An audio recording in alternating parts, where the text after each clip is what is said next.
Kan everything okay or not? Tak dengar apa, senyap saja. Ke line I ni? Iman rehat Iman. Sampai 4.40. Oh, mantap. Patutlah tiba-tiba padam tadi. Until 4:40 p.m. You can have your coffee first, then come back. 4:40 lah. 4:40. Oh, I cannot have a coffee lah because I'm driving now. It's okay, it's okay. Oh, you're driving.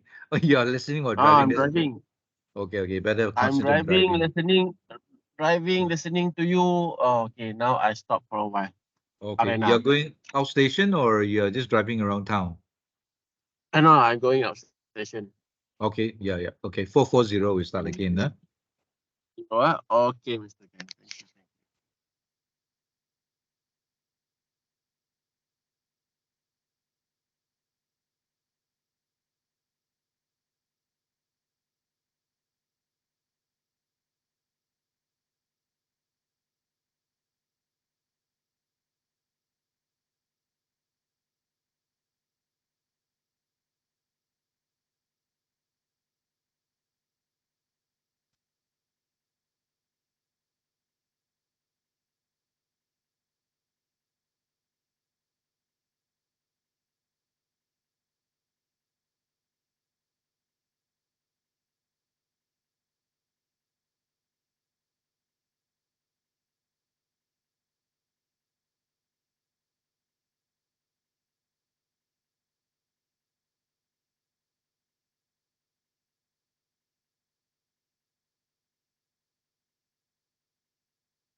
be advised that in compliance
Okay, we can start again.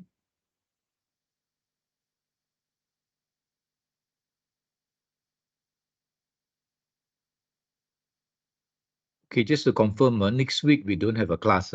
Next week is off, right? Just to confirm. Yeah, confirm. Confirm. So your class will start again on the 31st lah.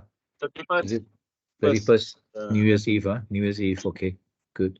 Okay, now we will, since you all have not ever attended the annual general meeting, virtual, this is a virtual one. I will put you through that process, so at least you can say that you've been through one.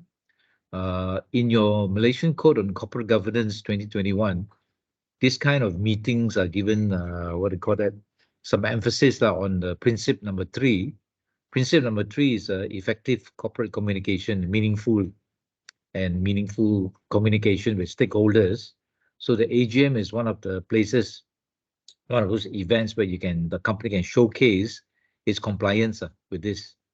Now, at this particular AGM, you find that the auditor will be there, and the auditor actually addressed the meeting, and he tells the members, the shareholders, that he's carrying out this audit in accordance to Companies Act, and whether he found anything that should be reported lah.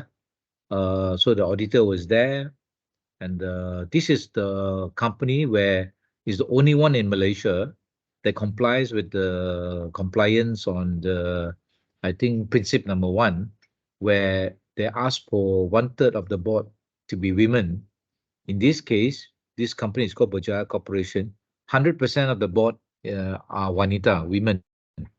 So they have more than fulfilled the requirements, where they're the only company in Malaysia, listed company, with an all-female board, including the chairperson lah. The chairman, the chairperson is also a lady. No men at all in the board, all women. But then also we ask ourselves, does it go too far? If all women, does it mean that they have to have 1/3 men, right? So it's always the argument that you need diversity. So if having a board that's all women, maybe there's not enough diversity in terms of not having enough men to be decision maker at the top.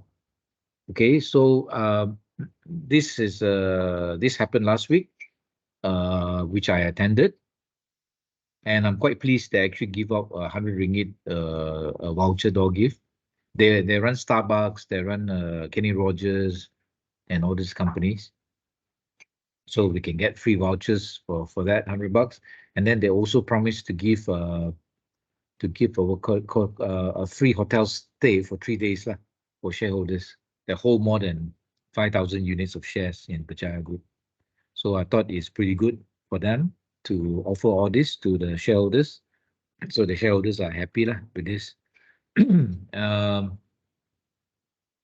Last year, the former chairman, Tan Sri Vincent Tan, promised us that if the share price of Berjaya Group do not hit 50 cents by this year, he would give us a treat at his restaurant. So it looks like he lost the bet, but he's not around because he resigned as a chairperson, so we cannot hold him accountable for this. Okay, let's have a look at the AGM so that you get a feel of what the AGM is like, annual general meeting.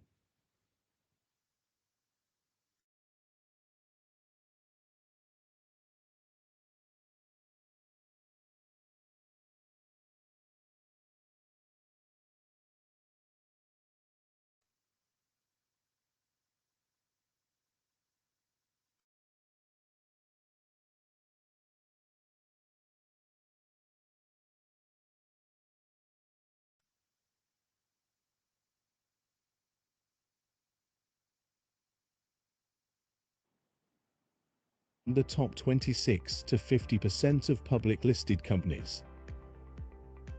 The legacy of care in Berjaya Corporation Group of Companies was established by its founder,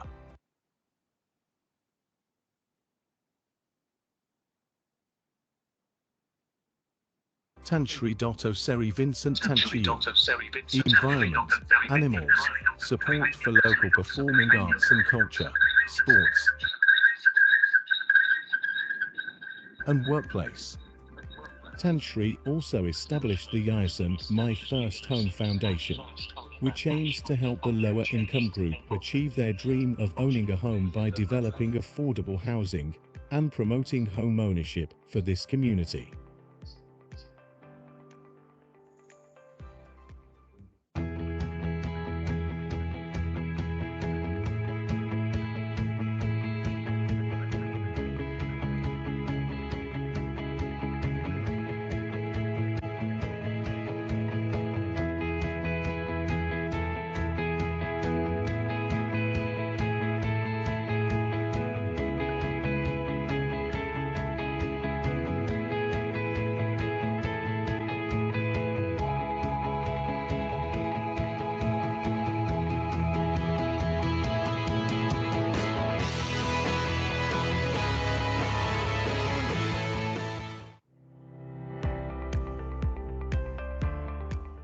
A highly successful businessman and entrepreneur, Tan Sri Dr. Seri Vincent Tan Chiun is the founder and advisor of Berjaya Corporation Berhad, a diversified Malaysian consumer group listed on Malaysia's stock exchange.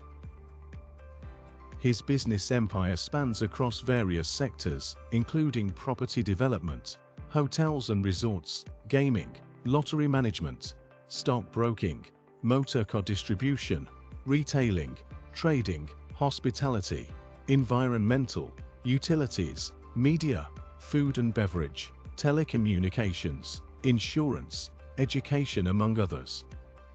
These interests are mainly held through public companies such as Berjaya Corporation Berhad, Berjaya Land Berhad, Berjaya Food Berhad, and Sports Toto Berhad.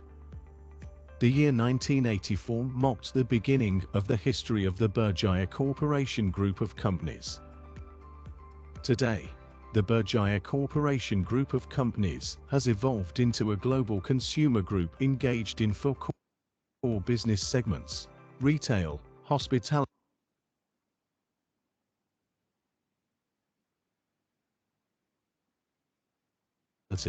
property, and services.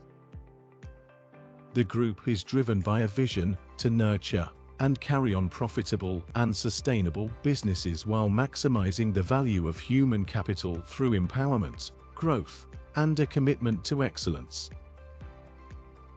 In a bold and groundbreaking move in March 2023, Berjaya Corporation announced several changes to its boardroom with the establishment of its all-female board membership. This landmark decision represents a significant step forward in promoting women empowerment and inclusivity in the corporate world. In addition to its domestic operations, Berjaya Corporation has expanded its presence internationally. It has investments in countries such as the United Kingdom, Vietnam, China, Indonesia, and the Philippines. The company has a track record of successful ventures and has received numerous awards and recognition for its contributions to the business community. Berjaya Corporation focuses on four key areas of sustainability: economic, environmental, social, and governance. In the coming years, Berjaya Corporation will prioritize laying a structured foundation and implementing achievable initiatives and ESG targets to strengthen its sustainability commitments. Berjaya Corporation has been recognized for its commitment to corporate responsibility and ESG factors by being included in the prestigious FTSE4Good Index series for financial year 2022. We have also achieved a score of 3.3 out of 5 in the ESG rating, earning them a 3-star grading band in the FTSE Bursa Malaysia Index. This places them among the top 26 to 50% of public listed companies. The legacy of care in Berjaya Corporation Group of Companies was established by its founder, Tan Sri Dr. Seri Vincent Tan Chiyun. Even before corporate social responsibility became popular in business, Tan Sri Dr. Seri Vincent Tan has been involved in various social causes throughout his successful career as one of Malaysia's most accomplished businessmen. He continues to contribute to these causes through his Better Malaysia Foundation, Berjaya Cares Foundation, and the Yayasan My First Home Foundation. These organizations, driven by Tan Sri Dr. Seri Vincent Tan's passion and philanthropic efforts, focus on 9 areas: education, health, community, humanitarian aid, environment, animals, support for local performing arts and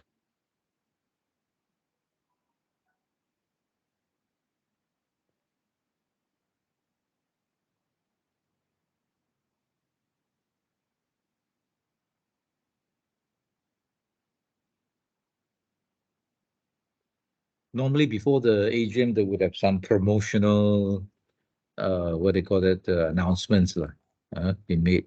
So the meeting is probably just about to start. If it is a live physical meeting, then we will be registering probably just outside the hall with our IC sign off. Then we collect our dog gifts or whatever. Then we're given a wristband. Then we will go into the hall to attend the meeting physically. The wristband is the one that identifies us. This is our chairwoman. She's a daughter of the JB Sultan, or the soon to become Agong.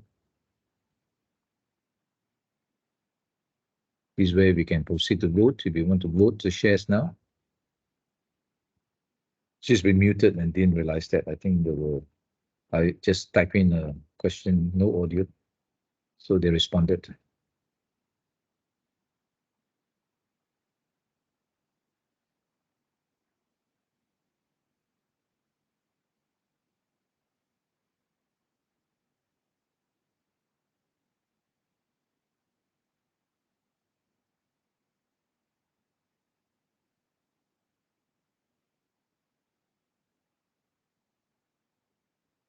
This is one of my questions that I'm going to ask them. So I type it out online. Good morning, ladies and gentlemen. I am Tengku Tonamina, the chairperson of the board of Berjaya Corporation Berhad. On behalf of the board, it is my pleasure to welcome your participation in this virtual 22nd AGM of Berjaya Corporation Berhad.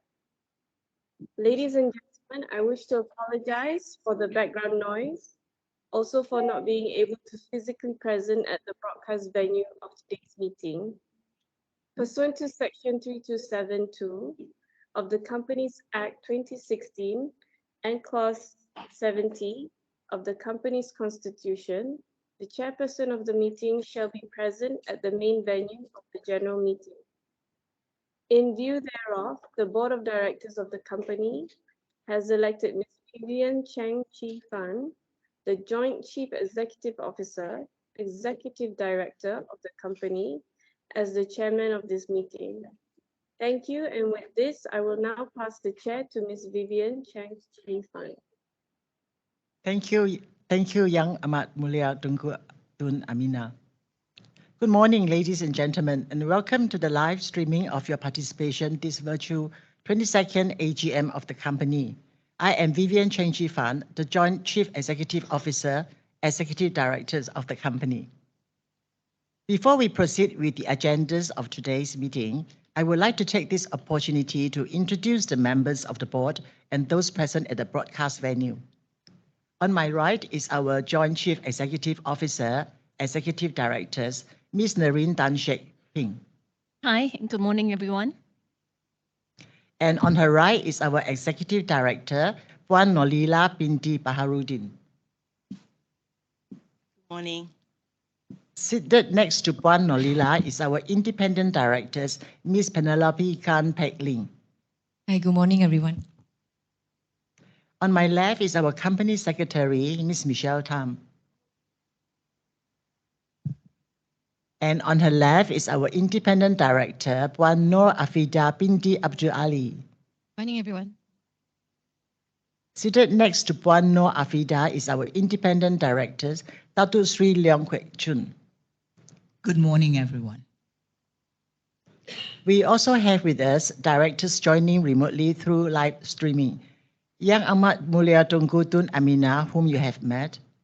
Morning. And Ms. Chrissy Tan Shek Ling, our Executive Director. Hi, hello. This is Chrissy here. Thank you. Also present at the broadcast venue are our Chief Financial Officer, Mr. Han Jung Leun, Financial Advisor, Mr. Dan Tiam Chai, the management team and the representative of our external auditors, Ernst & Young PLT. Ladies and gentlemen, I wish to inform that the notice of 22nd AGM and our annual report 2023 were published on our corporate website. Shareholders have accordingly been notified of the same either electronically or via posted mail. Since the notice convening the meeting had been circulated between the prescribed period, I would like to propose that the notice be taken as read.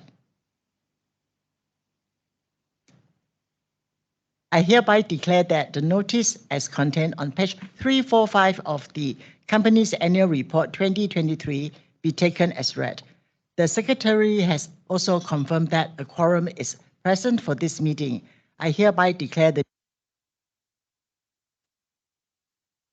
Okay, the accounts are not tabled for voting because it does not require the approval of shareholders. The financial statements approval comes from the directors, board of directors. So the role of the shareholders is only to receive it and to ask questions if they have any on the annual report and the financial statements. Whereas the rest of the agenda will require the approval of shareholders. Meeting duly convened. Before we proceed, and as a token of appreciation, we are pleased to inform that the Board of Directors has decided to give e-voucher worth 100 ringgit to the shareholders who participated at this AGM. That makes me very happy indeed. Ladies and gentlemen, please be advised that in compliance with paragraph 8.29a, subsection 1 of the main market listing requirements of Bursa Malaysia Securities Berhad, all resolutions to be tabled today will be voted by by poll electronically.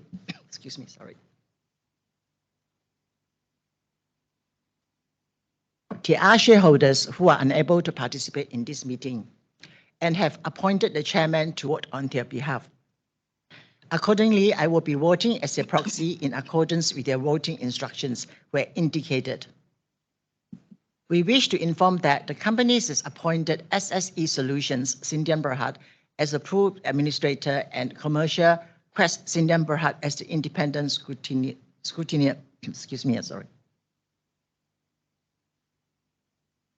To validate the votes cast for all resolutions put to vote at this Maybe meeting. she's too nervous. Using the remote participation and voting facilities provided by SSE Solutions. For expediency, we will deal with questions from shareholders during the questions and answer sessions only after all the businesses at this meeting has been transacted. You may use the text box below the live stream player within the same e-portal page to submit your questions or remarks in relation to the agenda items for this meeting. We shall, while this broadcast, read out the questions and provide the answer accordingly. The The online voting module has been made accessible to all shareholders and proxies to submit their votes from the start of this meeting and will close immediately upon the closure of the voting session, which will be indicated on your screen later after the Q&A session. Thereafter, kindly allow the independent scrutineer some time to verify the poll results, which will be announced the soonest possible. We shall now show the step-by-step guide together with a short audio clip on the online voting module within the e-portal. Ladies and gentlemen, welcome to Securities Services e-portal. The purpose of this video is to guide you on how to mobilize our portal. First of all, we will introduce you the procedure for remote voting. To go to the voting page, click Proceed to Vote below the live stream player. You may cast your votes for all resolutions by clicking the radio button, for, against, or abstain at the top above the list of resolutions. The cast votes will be the same across all resolutions. You may also click the radio button one by one to cast or vary your vote for each resolution separately. If you wish to recast all your votes, click Reset here. After you have cast your votes, click and read the Terms and Conditions of Use and Privacy Policy, and check here to confirm that you acknowledge and agree to the Terms and Conditions of Use and Privacy Policy. You may check your indicated votes and click Submit to proceed to submit your votes. A pop-up box will appear on your screen to confirm your submission of votes. Click Submit again to confirm your submission of votes, or close to return to the voting page. After your vote submission, you will be automatically redirected back to the live streaming of the meeting. For inquiries or assistance, please call us at 03-2084-9000 or email us at yeservices@sshsb.com.my. Thank you for using Securities Services e-portal. As mentioned earlier, I shall first table all the resolutions as set out in the notice of AGM for your consideration, and relevant questions from shareholders will only be addressed during the Q&A sessions. Without further delay, I shall begin with item 1 on the agenda, which is to receive the company's audited financial statements for the financial year ended 30th June 2023, together with the directors' and auditors' reports hereon. For your information, under the provisions of Section 340, Subsection 1A of the Companies Act 2016, the company is required to lay before this meeting the audited account statements and the reports hereon for the financial year ended 30th June 2023 for discussion only and do not require shareholders' approval. Hence, no resolution is required for this agenda, and it will not be put forward for voting. Without further ado, I would like to invite the representative of the company's external auditors, Ernst & Young PLT, to present their auditor's report to the shareholders.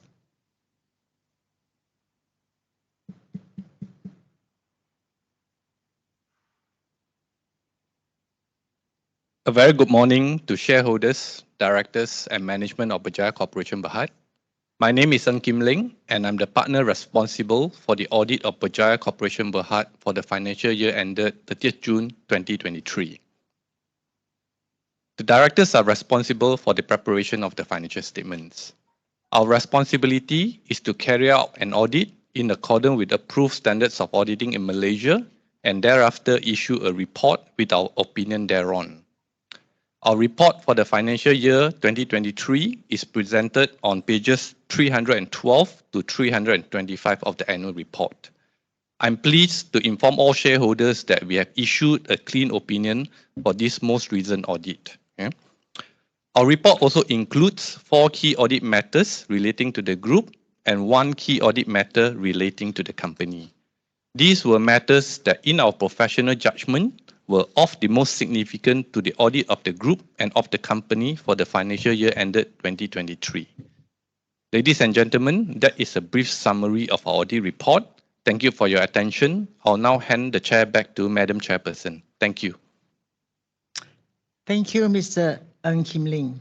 We shall now proceed with the presentations on our group's financial performance for the financial year ended 30th June 2023.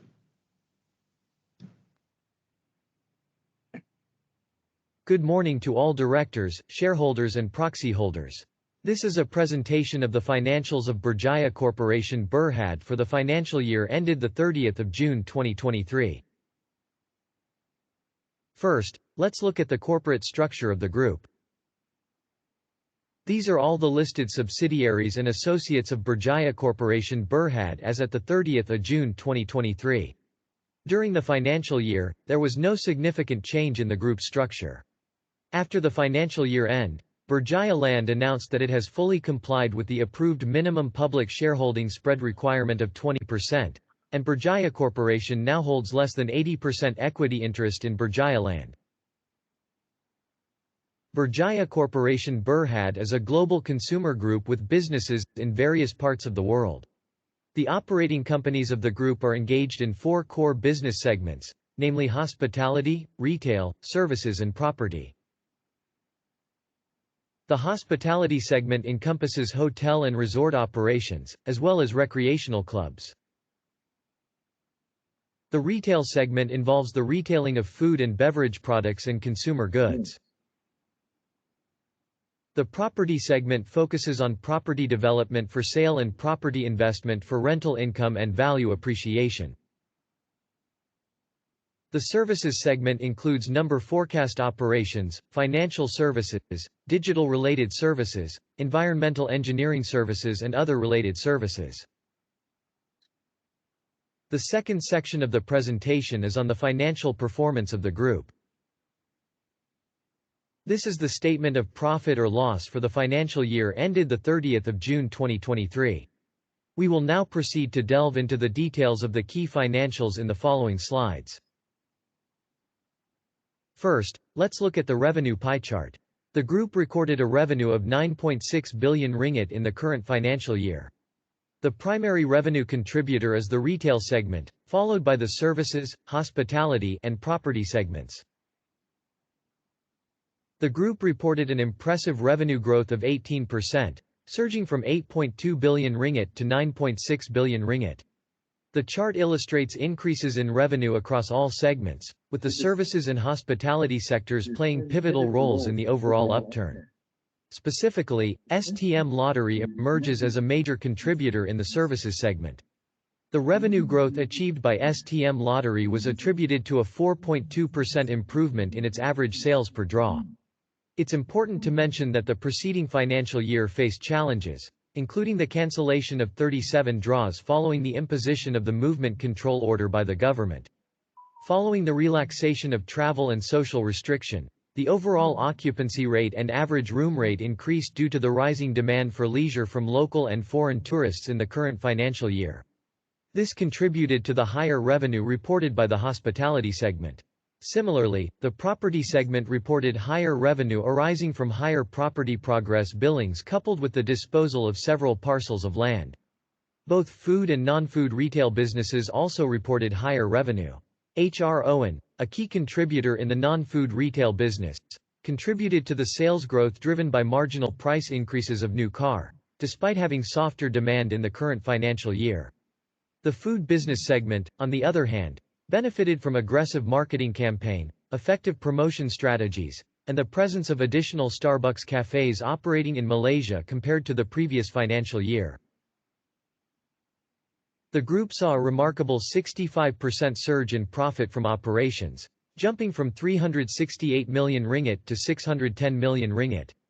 Except for the retail segment, all 3 other segments achieved impressive improvements. However, the food and non-food retail segments faced challenges due to higher operating costs stemming from inflationary pressures. Additionally, HR Owen enjoyed a strong profit margin, driven by exceptional demand in the used car sector resulted from the new car supply chain constraints in the previous financial year. The improved performance from property and hospitality segments were in tandem with the higher revenue achieved as mentioned in the previous slide. The increased profit reported by STM Lottery, as a result of full resumption of business operations, is a major contributor to the significant upswing in the services segment. The next item is on investment-related income in the current financial year. Investment-related income was lowered by about 255 million ringgit compared to the previous financial year. The total gain of 242 million ringgit recorded in the previous financial year arose from the disposal of 30% equity interests in Razor Fintech Private Limited. Out of the 242 million ringgit, 80.6 million ringgit was reported as gain on remeasurement, and about 161 million ringgit was reported as gain on disposal of associates in the previous financial year. Additionally, the group reported a lower gain on disposal of fixed assets and a lower refund of penalty tax. However, the group reported higher fair value gain on various assets and interest income. This slide covers investment-related expenses. Overall, the group reported lower investment-related expenses by 96 million ringgit. The decrease was primarily attributed to lower impairment losses, particularly on the amount receivable from the disposal of the GMOC project in the current financial year, amounting to about 100 million ringgit, compared to 198 million ringgit in the previous financial year. Additionally, the group reported lower fair value loss on its investments and investment properties. There were 6 million ringgit losses incurred from the disposal of investments, and a small loss incurred on the disposal of fixed assets. The group incurred higher finance costs due to an interest rate hike during the current financial year and higher amount of bank borrowings. Additionally, the group reported a higher share of improved results from associates but a lower share of results from joint ventures. In summary, the impact of higher finance costs and lower investment-related income offset the significant increase in profit from operations, resulting in a slight decrease in profit after tax to 19 million ringgit for the current financial year compared to the previous financial year of 23.5 million ringgit. The group reported a loss after tax after MI of 110 million ringgit, compared to a profit after tax after MI of 52 million ringgit in the previous financial year. In the previous financial year, the group recorded a gain related to the disposal of Razor Fintech Private Limited by a wholly owned subsidiary, amounting to about 242 million ringgit. This gain offset the impairment on the balance proceeds of the GMOC project, attributable to the group, amounting to about 41.0 million ringgit. Consequently, the group recorded a profit after tax after MI in the previous financial year. Without having any significant exceptional gain in this current financial year, the group reported a loss after tax after MI. Accordingly, the group reported a loss per share of 1.96 sen for this current financial year, as opposed to the previous financial year's earnings per share of 0.94 sen. Let's move on to statement of financial position in the next slide. From this slide, you can see that the total assets increased from 20.5 billion ringgit as at the 30th of June 2022 to 22.2 billion ringgit as at the 30th of June 2023. The increase of total assets was mainly due to the addition of fixed assets and higher cash and cash equivalents. The addition of fixed assets was related to the expansion of store outlets, opening of New Iceland Parliament Hotel, as well as the completion of HR Owen's new headquarters, multi-brand showroom and service centre situated at Hatfield, UK. The total equity was comparable to the previous financial year, and the total liabilities increased from 11.6 billion ringgit as at the 30th of June 2022 to 13.3 billion ringgit as at the 30th of June 2023. The increase in total liabilities was mainly due to additional borrowings, and lease liabilities arising from the expansion of store outlets, as well as new leases for the Iceland Parliament Hotel and Hatfield showroom, as mentioned in the previous slide. The net assets per share increased slightly from 1 ringgit and 9 sen at the 30th of June 2022 to 1 ringgit and 10 sen at the 30th of June 2023. This is the end of the presentation and thank you for your attention. Ladies and gentlemen, we shall now proceed with the rest of the agenda items for today's meeting. Item 2 on the agenda is to consider Resolution 1, that is to approve the payment of director's fee of 7,500 per month to each non-executive director of the company. for the period from 15 December 2023 until the next AGM of the company to be held in year 2024. Agenda 3 on the agenda is to consider Resolution 2, that is, to approve the payment of directors' benefit. If you remember the Malaysian Code on Corporate Governance under Principle number 1, I think they would ask for the detailed remuneration of each of the directors. So many companies didn't want to give that because they feel that they will increase their risk to kidnapping.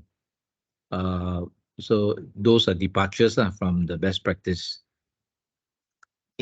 Excluding directors' fee to the non-executive directors of the company, up to the amount of 312,000 for the period from 15 December 2023 until the next AGM of the company to be held in 2024. The directors' benefits, excluding directors' fee payable to the non-executive directors of the company, comprises of benefits in kind and meeting allowances. I shall now move on to item 4A, which is to consider Resolution 3 in relation to the re-election of a retiring director, Nolila binti Baharudin, who retires pursuant to Clause 117 of the company's constitution and being eligible, has offered herself for re-election.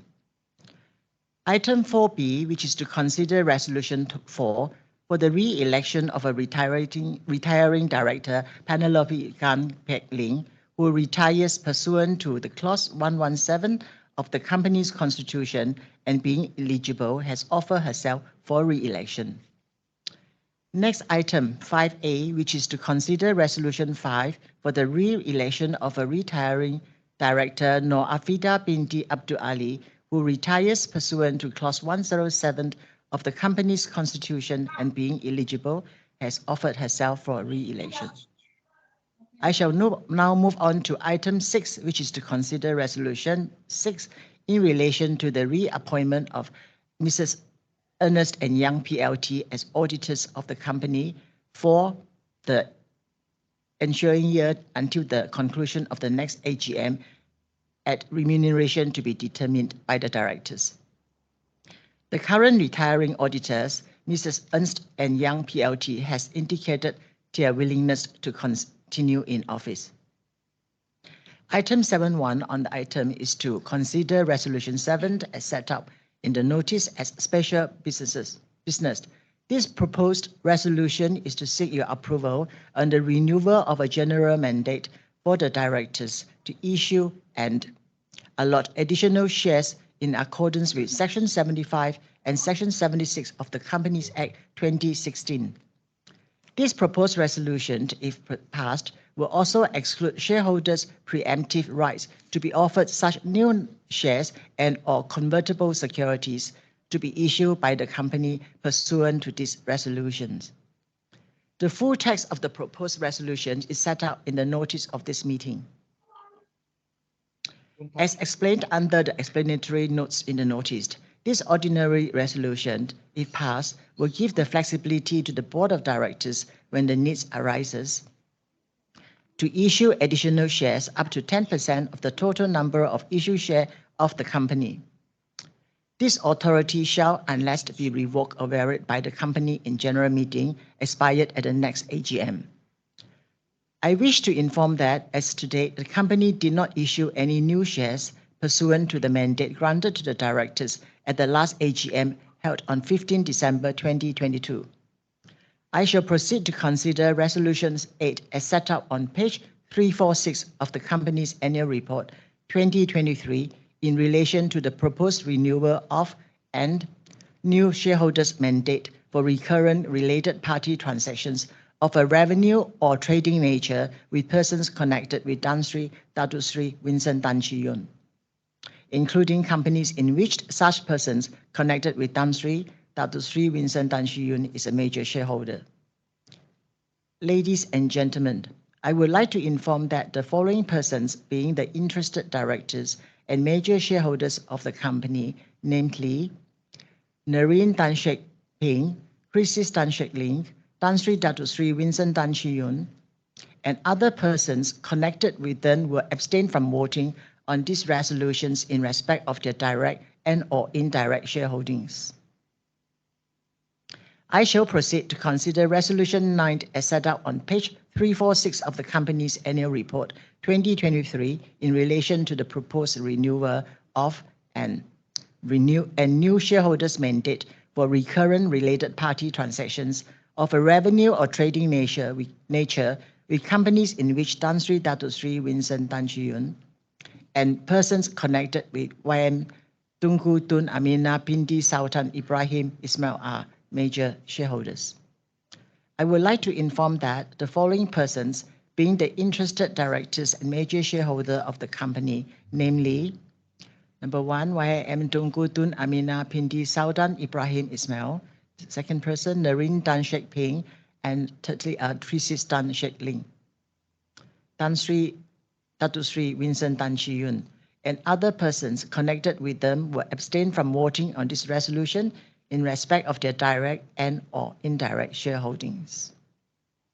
I shall proceed to consider Resolution 10 as set out on page 347 of the company's annual report 2023 in relation to the proposed renewal of a new shareholders' mandate for recurrent related party transaction of a revenue or trading nature with companies in which YM Tunku Tun Amina Binti Sultan Ibrahim Ismail or persons connected with Her Royal Highness is a major shareholder. Ladies and gentlemen, I would like to inform that YM Tunku Tun Amina Binti Sultan Ibrahim Ismail, being the interested directors and person connected with Her Highness, including DYMM Sultan Ibrahim Johor, were abstained from voting on this resolution in respect of Her Royal Highness direct and or indirect shareholdings in Berjaya Corporation Berhad. I shall now move to consider Resolution 11 in relation to the proposed renewal of authority for the company to purchase its own shares. The details of the proposed resolution have been set out in the statement to shareholders dated 31st October 2023. Ladies and gentlemen, as all the resolutions under each of the agenda items has been tabled, the board will answer as many questions as possible which are related to the business of the AGM. Please note that in the interest of time, we will group related and similar questions and provide our response to avoid repetition. Please be informed that the company has received a questionnaire from the Minority Shareholders Watch Group, MSWG, dated 6 December 23. We shall now publish the MSWG questionnaire. MSWG is actually representing people like you and me. Actually, it was EPF, SOXO, and all these pension funds. They actually fund this body called the Minority Watch Group. They are the ones that will go and ask questions at meetings and try to get some answers from the company.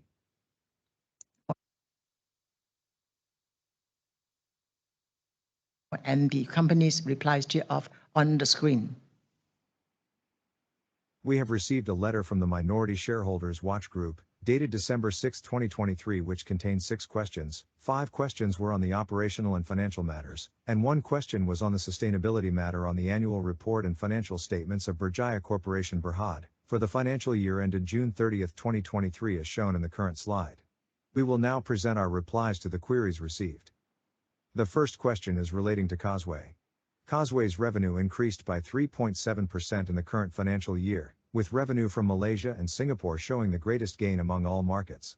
This was due to, amongst others, its ongoing effort to improve the product lifecycle management, despite rising costs, volatile inflation rates and currency volatility. How does Causeway manage and enhance the product lifecycle of its products, especially in the face of rising costs and market dynamics? Our reply is, Causeway employs a strategic approach to effectively manage and enhance the product lifecycle of its offerings, particularly when confronted with escalating costs and evolving market dynamics. This involves streamlining product offerings in the healthcare category to meet growing market demand. Additionally, the company has implemented a real-time back-end system to monitor sales performance by product category and inventory holding periods by stock keeping units, SKU. This system serves as a foundation for improved inventory control and management. Beyond these measures, Causeway undertakes product redesign, repackaging and reformulation to optimize the overall product lifecycle and address the challenges of rising costs, ensuring adaptability and competitiveness in the market. Question 2 is relating to B Starbucks. As of June 30, 2023, B Starbucks increased the number of its stores to 393 stores, located throughout Malaysia, from 356 stores at the end of the previous financial year. Question 2a, how has the performance of the new stores contributed to the overall revenue increase? Question 2b, are there plans for further expansion or adjustments in store locations? Question 2c, how many additional stores can the company open without causing cannibalization among the stores? Our reply is, for question 2a, B Starbucks new stores opening contributed 4% on total sales. For question 2b, B Starbucks have ongoing plans for expansion and are actively exploring opportunities to open new stores in locations that offer both suitability and potential for growth as well as underrepresented or underserved areas. And reply for question 3c, B Starbucks has observed minimal to no cannibalization effects with the opening of new Starbucks stores. Given that there are numerous locations where we currently have no presence, our expansion plans will proceed to tap into these untapped markets. The next question, B Starbucks recorded higher labor costs were attributed to revised minimum wages and the amendment of the Employment Act. Compliance with the revised minimum wage as outlines in the amendment of the Employment Act contributed to the increased labor costs for Kenny Rogers Roasters. B Corp Group staff costs were 1.13 billion ringgit and 0.97 billion ringgit for the financial year ended June 30, 2023, and financial year ended June 30, 2022 respectively. What percentage of the increase in staff costs was attributable to compliance with revised minimum wages? Our reply is, B Corp Group experienced approximately 1% increase in staff costs, primarily attributed to the company's commitment to comply with the revised minimum wage regulations. Question 4 is relating to B Starbucks. B Starbucks is expected to resume its revenue growth momentum once the challenging market conditions resulting from the recent conflict in the Middle East return to normalcy. What percentage of the decline in revenue can be attributed to the market conditions resulting from conflict in the Middle East? Our reply is, there will be an impact from the market conditions arising from the conflict in the Middle East. However, B Starbucks consider this impact to be well manageable. Please note that 100% of B Starbucks employees are Malaysians. Next question. The table set forth the profit before tax and taxation for B Corp Group for the financial year ended June 30, 2023. This was due to, amongst others, a total of 239.54 million ringgit non-tax deductible expenses under tax legislation. Please tabulate the key non-deductible expenses and the corresponding amount. Our reply is, the key non-deductible expenses include the impairment and fair value loss on various assets, loss on foreign exchange for non-trade items, non-tax deductible interest expenses due to interest restriction, depreciation and amortization on non-qualifying expenditure, as well as non-allowable common expenses. The last question from MSWG is on sustainability matters. What impact do the electric vehicle charging stations and syrup deconstruction program have on the company's sustainability goals and customer engagement? Our reply is, B Starbucks has installed 27 electric vehicle charging stations at 17 drive-through stores across Klang Valley, Penang, Malacca, and Johor, which have made B Starbucks the first retail coffee chain in Malaysia to participate in the effort to promote sustainability through decarbonization. Such initiative will play a pivotal role in encouraging others to integrate green technologies into their business operations and practices, and also to pave a way for the group in designing its climate roadmap to ultimately achieve a carbon-neutral goal in the future. As for the syrup deconstruction initiative, its purpose is to enhance the customization of our beverages. This innovative approach allows customers to personalize their drinks by selecting a sweetness level tailored to their likings, while retaining the full flavor profile of their favorite beverages. Here we have come to the end of the presentation on MSWG queries. We will send our reply to MSWG. Thank you. I also wish to inform that we have received pre-submitted questionnaires from shareholders, and the company's replies hereof on the screen. We have received some questions from two shareholders, Chan Feng Han and Justin Lo Hei Feng, on the operational and financial matters of Berjaya Corporation Berhad. We will now present our replies to the queries received. Question 1. At the end of last year, BJ Corp signed a preliminary non-binding term sheet with Indonesia's MNC Group to explore e-money business in Malaysia. What is the latest development of such a non-binding term sheet? Our reply is, as of now, BJ Corp and MCN have conducted a preliminary analysis to identify gaps in certain Malaysian industries, where e-money can be utilized and applied. Further in-depth studies and analyses are required to solidify a feasible business plan. Any significant developments will be announced in compliance with Bursa Securities listing requirements. Question 2. BJ Corp emerged as a substantial shareholder of Salkin with 5.43% stake. What is or are the business plan of BJ Corp to make such an investment in Salkin? Our reply is, this strategic investment is poised to bolster BJ Corp's sustainability profile, given Salkin's prominent position as a leading water and wastewater engineering company. Additionally, the group also believes that this investment will generate favorable return for the group in the long run, and in the best interest of BJ Corp shareholders. Question 3. In general, what are the measures by BJ Corp in dealing with the challenging macroeconomic conditions, including subdued consumer sentiment, higher operating costs, inflationary pressures, high interest rate and finance costs, unfavorable exchange rate? How will BJ Corp manage and enhance its operational efficiency, and the steps to boost profitability? Our reply is, the group is dedicated to identifying cost-trimming opportunities without compromising core operations, or the quality of our products and services. We are actively streamlining processes to enhance efficiency and reduce wastage. To tackle subdued consumer sentiment, we are implementing targeted marketing strategies to attract customers, introducing new products, and improving existing ones. Furthermore, we are adapting our offerings to align with changing consumer preferences. We aim to negotiate with counterparties to secure the best interest rates, and explore alternative funding channels with lower rates to refinance certain borrowings. The majority of the proceeds from the proposed disposal of Berjaya Enviro Holdings Sendiri and Berhad, which was recently approved by BJ Corp shareholders, is expected to be utilized for repayment of bank borrowings. This initiative is part of the group's strategic measures to alleviate high finance costs. Regarding the risk of a weakening home currency, our strategy involves obtaining borrowings in the currency of the country where the project is located. The group is also undertaking initiatives to streamline and digitize operational processes, aiming to boost overall efficiency.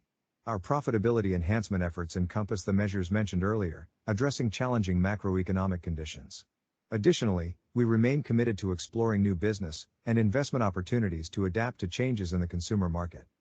Question 4. Refer to page 15 of the BJ Corp Annual Report 2023. Causeway has moved its attention from household category to health category in this financial year, and will continue to be the primary focus in the future financial year.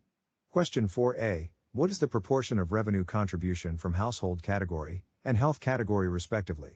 Question 4b. What are the strategies implemented and in place by Causeway to place more focus in the health category? Our reply to question 4a. The revenue contribution from the household category is 29.4%, whereas the health and slimming category contributes 13.9% to the overall revenue. And our reply to question 4b. The first strategy involves implementing ground activation through a health to wealth product training to improve knowledge of Causeway business owners and stockists. Also, to equip them with the right set of selling skills. The next key approach is centered around health-focused content planning, spanning various platforms such as social media, YouTube clips, WhatsApp-focused groups, catalogs, and point-of-sale material. Professional health talks, delivered by medical professionals, will be seamlessly incorporated into roadshows and Zoom sessions. And also, live testimonials sharing by satisfied users. An upcoming weight management program and support group in conjunction of the launch of meal replacement packages. Business owner will be given additional incentive given for every set sold. Direct incentive is awarded to newly curated health sets to encourage sales. Lastly, focus-centric product launches to fulfill the void within the category offerings. Coming up there will be bone or mobility health, weight management, plant-based dyslipidemia solution, plant-based beauty solution for skin care. Question 5. Refer to page 16 of BJ Corp Annual Report 2023. Causeway will maintain its recruitment efforts by implementing short-term recruitment incentive programs and incentive trips. Could the board please further explain about the short-term recruitment incentive programs and incentive trips? Our reply is, constant maintenance and expansion of the base is crucial for the sustainability of Causeway business. Attractive short-term recruitment campaigns such as one campaign each year, with extra incentive being awarded to those that achieve recruitment key performance indicator.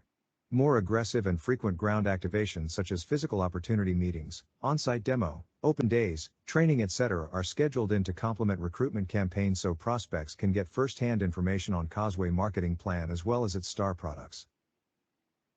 For instance, 2 main recruitment campaigns were rolled out, namely Co Extra 5 for the period from October 2021 to January 2022 and Leap 2 Max 1.0 from February 2023 to May 2023, have been successfully rolled out. The outcomes of these campaigns indicate an 18.08% increase in recruitment, with successful transactions in financial year 2023 as compared to financial year 2022. Additionally, Causeway hosts the Carnival of Dreams annual leadership convention in Taiwan, with the qualification period spanning from November 2022 to June 2023. The results of this convention reveal a 6.14% increase in revenue, as compared to the same period in the previous year. Furthermore, the number of new achievers has increased by 8%. Question 6. Refer to page 18 to BJ Corp Annual Report 2023, illicit number forecast operators expanded by providing punters with online betting alternatives. What are the actions taken by the STM lottery to address these illicit activities? What is the impact of regulatory problems at the state of Kedah towards STM lottery? Our reply is, the company and the other number forecast operator, NFO, are working closely with the authorities to address illegal operators, and this includes the possibility of implementing e-betting platform as the economy is moving towards digitalization and cashless environment. The NFO industry has also continuously sought for the government to change the legislation to increase the penalty for illegal operators. We are glad that it is progressing well as the enforcement is stepping up, especially with Polis di Raja Malaysia PDRM taking stern actions to curb the illegal operators' activities. Kedah outlets are closed since January 1, 2023 due to the non-renewal of the business license by the state government. The overall sales contribution from Kedah outlets is less than 2%. The non-renewal of the business license by the Kedah state government also affected the lottery outlets agents as they are also local Kedahans. The agents have appealed to their local government to allow them to continue their business, which is also their rice bowl and income. We, the management and the agents, are together in talks with the local governments to protect their income, and also to make aware that only the illegal operators would benefit without the presence of legal NFO. Question 7. How is the latest status or development for BJ Corp in acquiring a controlling stake in MCIS Insurance Berhad, MCIS Life? Our reply is, on July 3, 2023, Berjaya Capital Berhad submitted the Stage 2 final application to Bank Negara Malaysia, BNM, to acquire 51% equity interest in MCIS Life from Sanlam Emerging Markets, Sanlam. It is now pending for respective approval from BNM and Ministry of Finance. Question 8. What are the project development launches for the upcoming financial year in Klang Valley and Penang, and how much is the gross development value of these launches? Our reply is, the Property Development Division has an exciting lineup of projects, including Oka Residences Bukit Jalil, to be launched in December 2023, Bayu Timur Condominium, to be launched in the first quarter of 2024, and Affordable Homes in collaboration with Yayasan My First Home, to be launched in the fourth quarter of 2023, in the Klang Valley. In Penang, the Property Development Division plans to launch Phase 2 of its prestigious development, Jesselton Courtyard at Jesselton Selatan, scheduled for the first quarter of 2024. The estimated gross development value for these projects are 352.4 million ringgit, 307 million ringgit, 100 million ringgit, and 862 million ringgit, respectively. Question 9. For the hospitality segment, how BJ Corp strategizes its yield management and to drive higher room rates? Our reply is, Hotels and Resorts Division, BHR, implements strategic pricing, involving setting rates that align with current market demand while carefully considering operational costs. By attentively assessing customer demand, market conditions, and the perceived value of services offered, BHR utilizes yield management to dynamically adjust room prices. This approach allows BHR to capture additional revenue during both peak and low periods. Furthermore, with effective rate management in place, BHR maximizes its potential by strategically utilizing online distribution channels and dynamic packaging strategies.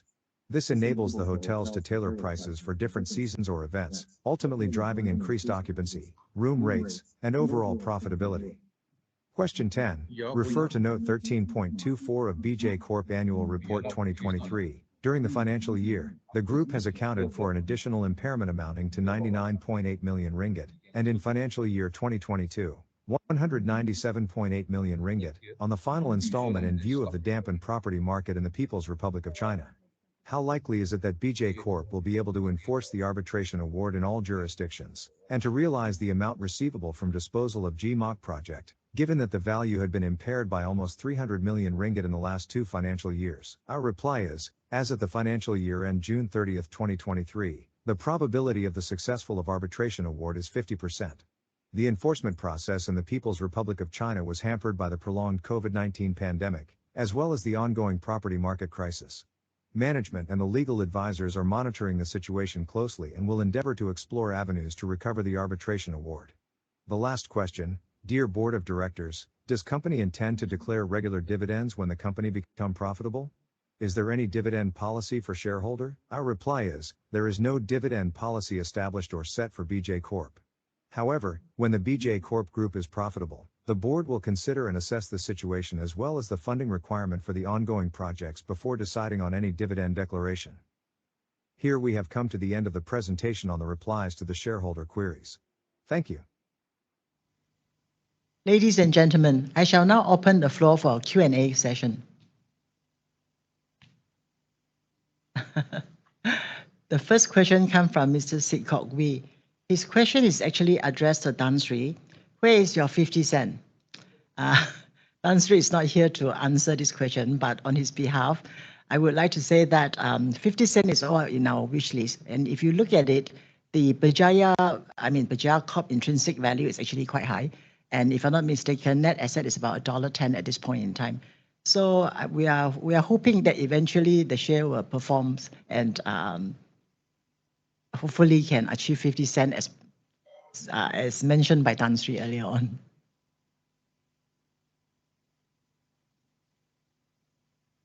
The second question comes from Mr. Day Painting. How much does the company spend on this virtual AGM? I think we wouldn't mention the cost, but basically it is still cheaper than a physical AGM. Yeah. Second question, I would like to request a printed hard copy of the company annual report. And the third question is, may I know what is the outlook and prospect of the company? The first question I've answered. The second question is, you may actually request for a printed copy from our share registrar, Berjaya Registration Service Indian Berhad. Please refer to the notification to shareholders, which was sent via post or email to you earlier for the contact details of the share registrar. Question number 3. We expect Sports Total Lottery to continue strong sales growth. Sorry, can I look at the third question again? May I know what is the solution? Okay, all right. Can you just go back to question number 3? Yeah.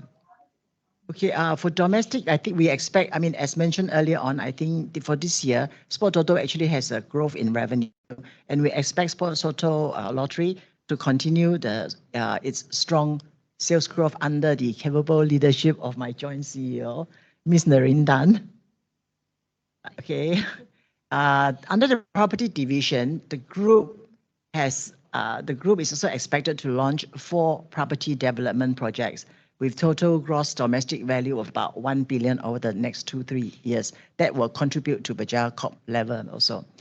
And on the hotel sector, I think Tourist Malaysia forecast tourist arrival of about 23 million by 2025. Domestic hospitality expect to be benefited from this, and the group is targeting key markets like China, India, especially with the recent implementation of visa-free entry to tourists from China and India. As on the challenges due to competitions and softer retail markets, I think many has embarked on online shopping, working to realign the tenant mix and offering low entry costs and charging to low base rental with MGST to fill up the retail space. Internationally, like HR Orvent, we expect the luxury auto industries in UK will face headwinds and longer lead time from manufacturers and consumer being more cautious on spending for luxury items. Our venture into Iceland, which is the Berjaya Group of Hotels in Iceland, will continue to maintain improved occupancy rates with tourist arrivals enforced by improved US and Europe demand outlook. I think that is one sector that has performed very well, and the occupancy is actually quite high. And the other project that we will be doing next year is actually our Four Seasons Hotel. As all the shareholders are aware, we did very well for our Four Seasons in Kyoto, and we are now embarking on Four Seasons Okinawa. The project has commenced, civil work has been completed recently, and we shall be proceeding with the construction work very soon. And I think that is another very positive things for the group, basically.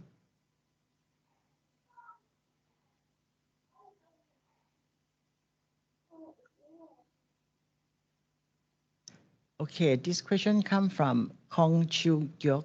The question is, dear sir, for many years, shareholders never received any yearly dividend. This year, any dividends? I think Vijaya Corp has recently declared a share dividend distribution of 6 treasury shares for 100 ordinary shares held on 29 November 2023. That is about 1.44 cent. The share dividend will be credited to the entitled shareholders' securities account on 26th of January 2024. Yeah.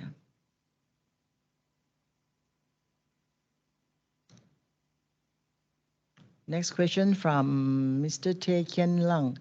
Will 2024 be better year than 2023 or be worse due to new challenges?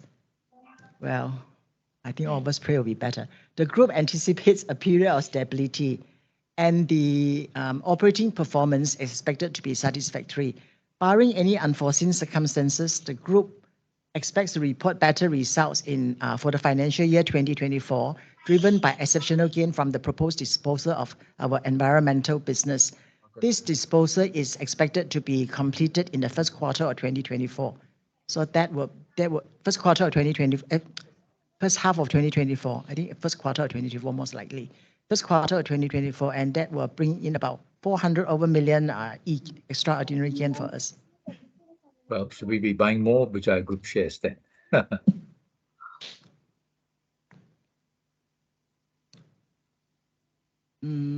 This question comes from Mr. Liu Yao Ching. The question is, could our company conduct our next AGM or EGM, other meetings physically?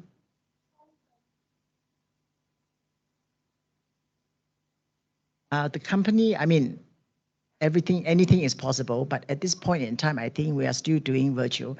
But I mean, bearing in mind what you have said, I think the company can always review the circumstances and take into other consideration the costs and benefits before deciding whether to have a virtual or a physical AGM.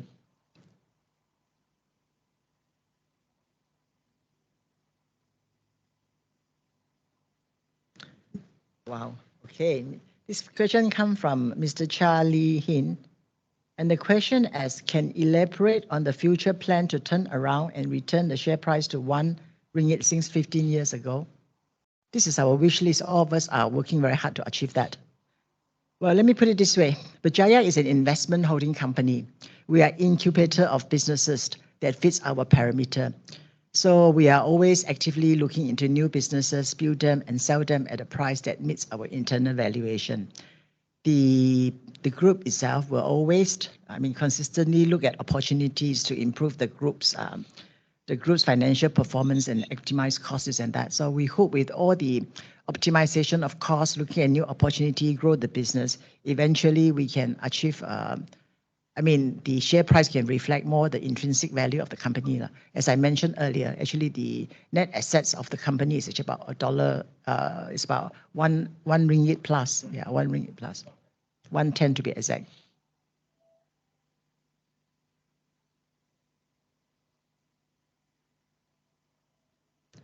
This question comes from Mr. Teo Kian Seng, and the question is, any plan to restructure its hotel and mall assets to REIT? At the moment, there is no such plan at this junction, but well, it is one area that we can address, but at this point in time, no such plan, no concrete plan yet.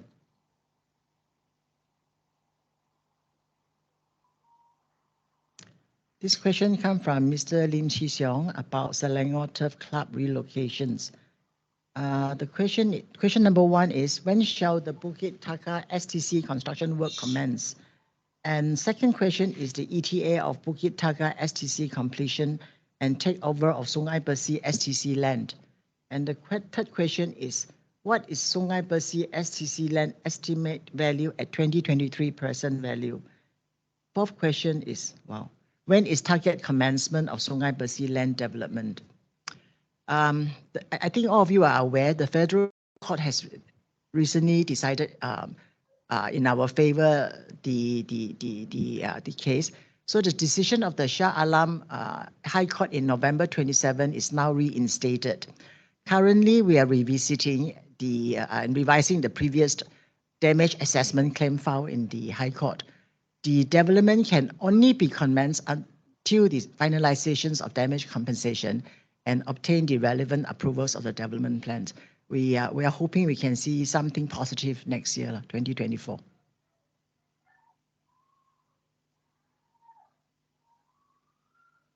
There's another question that come from Mr. Teo Kian Sen, the same person.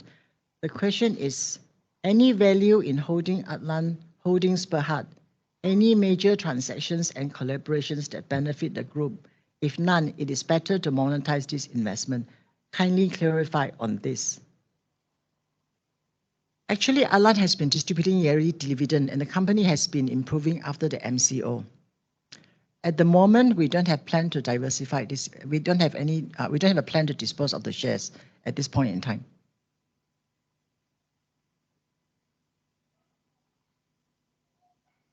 From Mr. Fong Lee Yong. The question is, dear sir, directors' fee are too high paid. Should reduce so that shareholders have more share of dividends. I don't think the Berjaya Corporation directors are paid very high, honestly, because we are very complicating groups. And I think it involves a lot of work for the independent directors. I mean, to be fair, I mean, we've seen so many boards. Berjaya Corporation perhaps certainly did not overpay our independent directors. But of course, the remuneration package of the directors will commensurate with the job responsibility. And in Berjaya, I mean, as you all know, Berjaya is a very complicating company. So our independent directors are definitely not overpaid. Right, independent directors?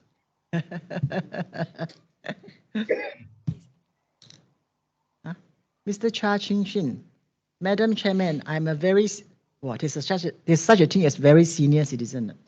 I'm a very senior citizen. I am a very senior citizen. Will request for continuity of this RPV as I no need to leave house.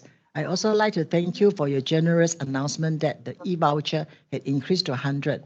But I would like to request for a free hotel as was given last year by our generous and kind-hearted owner Tan Sri Vincent Tan. Entitlement for shareholder holding more than 10,000 shares. Also, I would like to request a copy of your annual report 2023. Thank you.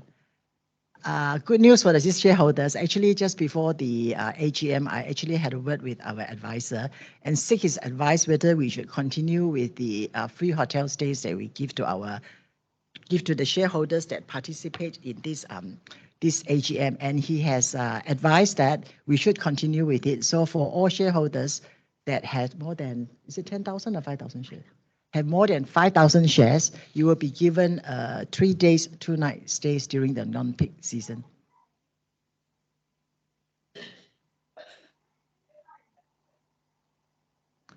This question comes from Mr. Chu Chi Yun. The question is, debt levels remain a concern for some investor, with gearing ratio rose to 65.8% as of financial year 23. What concrete steps will you take to manage debts and improve the company's financial health in the coming year? And also, can you elaborate on your capital expenditure plan for financial year 2024? Are there any significant investment plan and how will this contribute to long-term growth? I think on the reduction of debts, I think question 3 has already been discussed in one of the shareholders' question previously, but maybe I can just add this. We at management at Berjaya Corp, I mean, it's fully recognized that in these regimes of high interest cost, we should actually manage our debts at a better level. That's why I think we had a disposal of the environmental group, and that will effectively bring down the debt level of the group further down.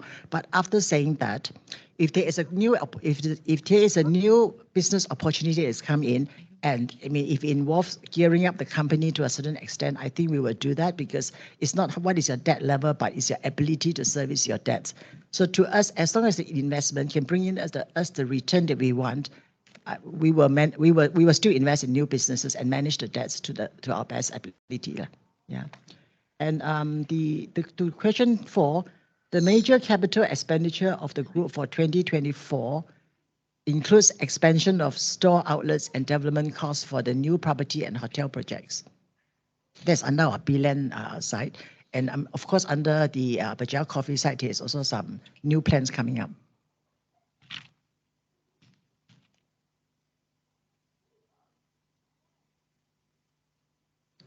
This question from Chu Chi Yun. Question is, Berjaya Group has emerged as a substantial shareholder in Celcom Berhad. Since then, the company has been accumulating shares in Celcom. Can you clarify your strategic rationale behind? Do you have plans to acquire a controlling stake in Celcom in the future? If so, what factors will influence your decision, and what potential synergies do you see in a deeper partnership?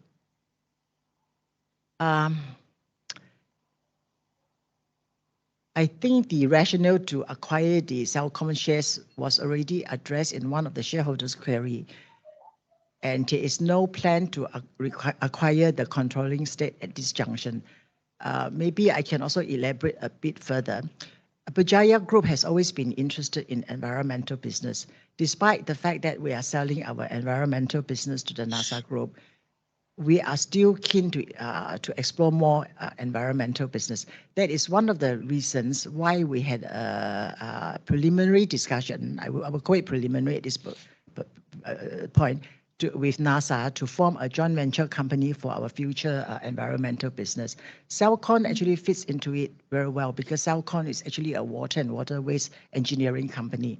So when the opportunity arises, Berjaya would still like to continue looking into environmental business. Yeah. What is the next question? Okay,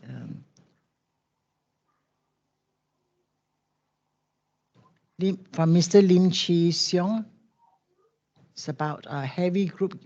What is group immediate plan to pay down heavy bank borrowings of about 5.9 borrowings? Is Sport Toto or STM will be disposed of at near future in order to pay down the huge borrowings and also to qualify to be transferred to financial sector? I think we answered that earlier on, that we actually selling the environmental business to pay down our bank borrowings. Yeah, that has been mentioned.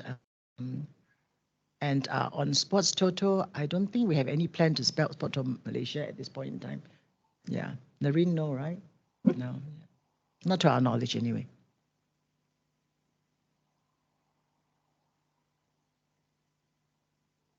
This is from Mr. Chua Ching Shen. Questions is there a question? Congratulations to Tan Sri Vincent Tan for receiving 2023 Malaysian Real Estate Personnel of the Year. Tan Sri is not here, so I will say thank you on his behalf.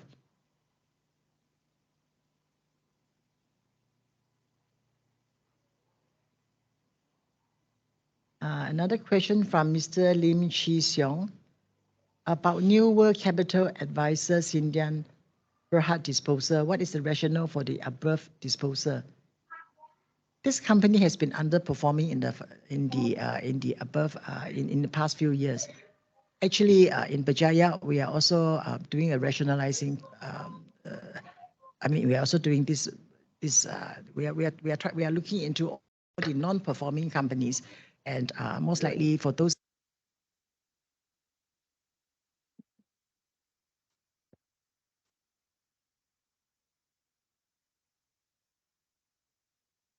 Okay, that was supposed to give you a feel of AGM. There's only about another 5 to 10 minutes of the AGM left. So from the AGM, you find that shareholders will get a briefing from the board, from the auditors, and you should walk away from the AGM being more updated about the operations of the company. So you'll be able to.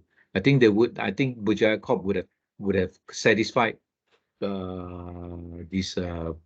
Principle number 3 of the MCCG 2021 2021. I think they did a pretty good job. All ladies board.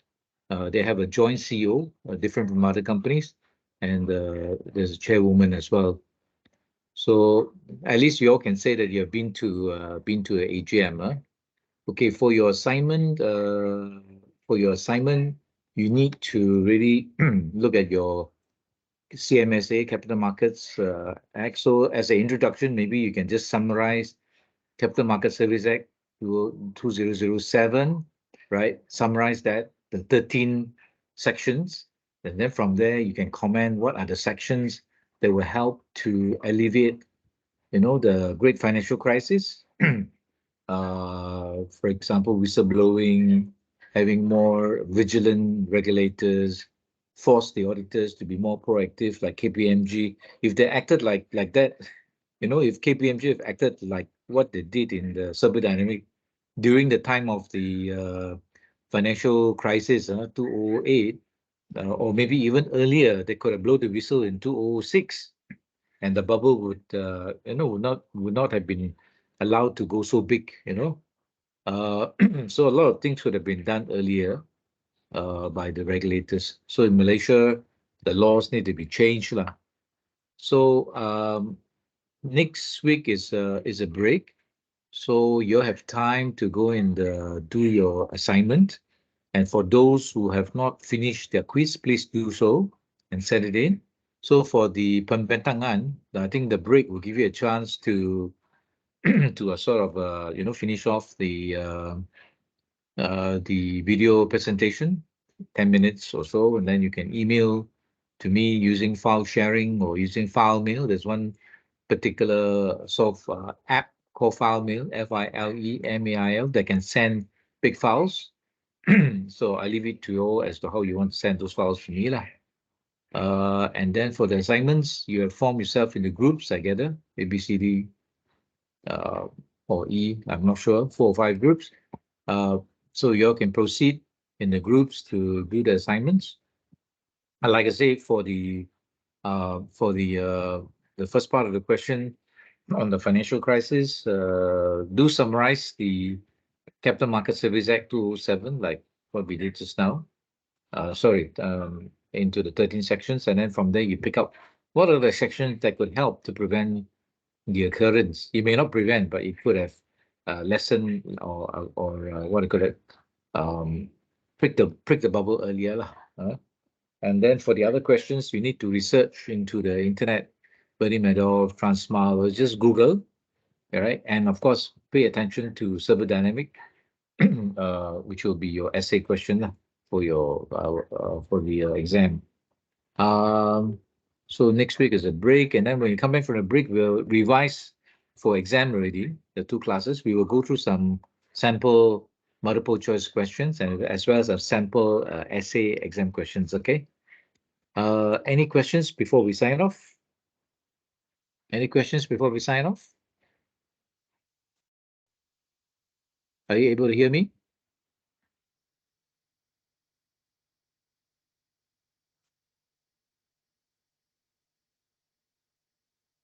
Kan, sir? Okay, so we will sign off. Have a good break, and yeah, just do those research now. So at least today you can say that you attended the AGM.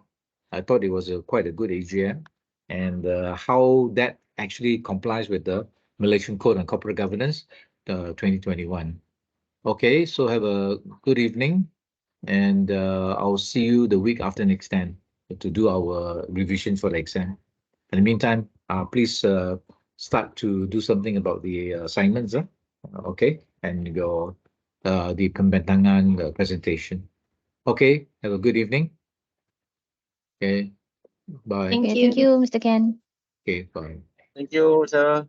Okay, welcome. Okay, thank you. Bye.